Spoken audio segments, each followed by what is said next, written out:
Bonsoir, M. Boisvenu. Bonsoir, M. Zappa. Vous venez d'apprendre la nouvelle, comme tous les Québécois, ce soir. Mhm. Quel sentiment vous habite? Écoutez, mes pensées vont d'abord à la mère que j'ai pris dans mes bras après-midi. Vous savez, après avoir enterré ses filles, aujourd'hui, elle apprend cette nouvelle-là. Je ne peux pas imaginer la douleur qui revient à la surface et qui doit être très vive. Moi, j'invite tous les Québécois, toutes les Québécoises qui nous écoutent ce soir d'envoyer à cette femme-là leurs pensées et leurs prières les plus positives parce que c'est inimaginable la souffrance qu'elle vit actuellement et la vie ne devrait jamais nous apporter ça. Alors moi, ma pensée va surtout pour elle et pour le travail des policiers que je tiens à souligner et souligner là. Je pense qu'ils ont fait un très bon travail dans les circonstances. Mais quel drame pour cette femme-là, n'est-ce pas? Et quelle journée absolument horrible pour les membres de la famille des petites Nora et Romy. Ces funérailles, ce dernier adieu, le début d'un deuil dont on ne peut s'imaginer l'ampleur. Et ce soir, la nouvelle tombe, on découvre le corps de Martin Carpentier qui se serait enlevé la vie et qui ne pourra jamais finalement expliquer la séquence des événements et les gestes qu'il a commis. Écoutez, c'est un millefeuille de souffrance que cette femme-là a vécu là, depuis quelques jours.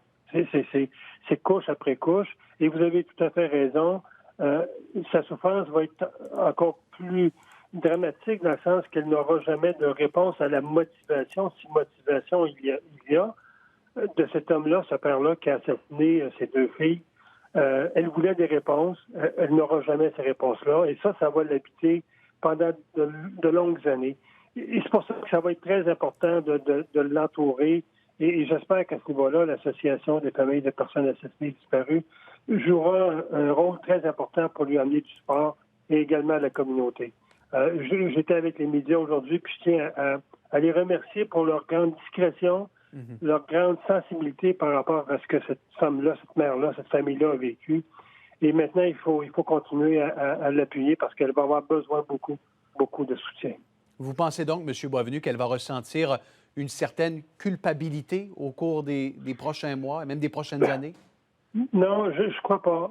Écoutez, un parent qui perd un enfant dans les circonstances se dit toujours qu'est-ce que j'aurais pu faire pour pas que ça arrive. Ça, on se pose toujours la question que l'enfant ait 5 ans ou comme mes filles à 27 ans. On se pose toujours la question, mais si j'avais été là à côté d'elle, est-ce que ça serait arrivé?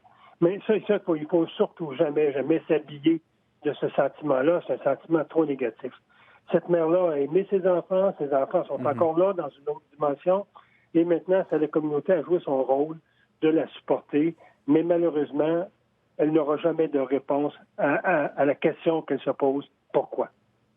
Pourquoi? Pourquoi? Et c'est une question, évidemment, qui risque de la tarauder pendant des années, sinon toute sa vie. Monsieur Boisvenu, vous avez mis l'accent aujourd'hui sur le rôle de la communauté pour aider la famille à traverser le deuil. Évidemment, tout le Québec aujourd'hui est en pensée avec la famille, avec cette nouvelle qui tombe ce soir. Concrètement, qu'est-ce que les Québécois peuvent faire pour exprimer leur solidarité? Écoutez, cette dame porte sur ses épaules actuellement une douleur inimaginable. Et moi, je l'avais dit quand Julie avait été assassinée, puis ensuite Isabelle, qu'elle avait morte dans un accident d'auto, quelque part, les Estriens avaient comme kidnappé notre peine en la prenant sur leur épaule. C'est ce que le Québec doit faire maintenant, c'est de prendre une parcelle, chacun sur nos épaules, les 8 millions de Québécois, une parcelle de sa peine, de sa douleur, et de faire en sorte qu'elle soit la nôtre et non seulement que la sienne. Je pense maintenant, c'est à tout le Québec de dire à cette dame-là, on est avec toi et on va prendre cette douleur-là sur nos épaules, on va l'assumer pour toi.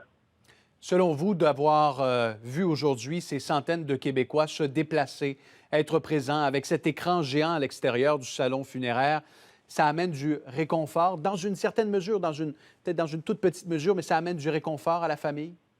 Dans une grande mesure, une très, très grande mesure, parce qu'il n'y a rien de pire que vivre un drame de cette nature-là en pensant qu'on est seul à vivre ce type de drame-là, qu'on est seul à passer à travers, de voir que la communauté nous entoure. C'est inimaginable l'énergie que ça nous donne. Malheureusement, la pandémie a fait en sorte que les centaines, les milliers de personnes auraient peut-être tous voulu la prendre dans ses bras en disant « on comprend ta peine et on la prend dans notre cœur ». Malheureusement, cette distance-là n'a pas fait en sorte qu'elle aurait pu recevoir beaucoup plus d'amour. Mais je pense que tout le monde qui était là, elle a compris que le geste important, c'était d'être là avec elle. En terminant, M. Boisvenu, je me permets une question indiscrète. Vous êtes passé par là. Vous avez vécu ce terrible drame de perdre votre fille qui a été assassinée. Ce deuil-là, ma première question, est-ce qu'on peut faire le deuil d'un enfant?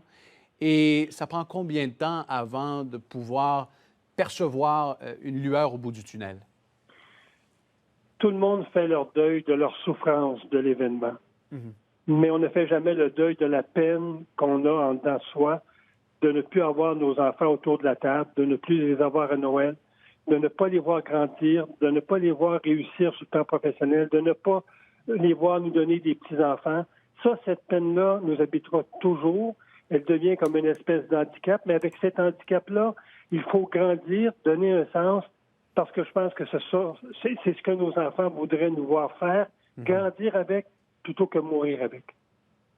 Bien, écoutez, je vous remercie de cet éclairage, Pierre-Hugues Boisvenu, sénateur, qui était présent aujourd'hui auprès de la famille pour témoigner de sa solidarité. On aura l'occasion de vous reparler. Une bonne soirée. Bonne soirée à vous et salutations à tous les Québécois et un grand message d'amour à cette dame-là.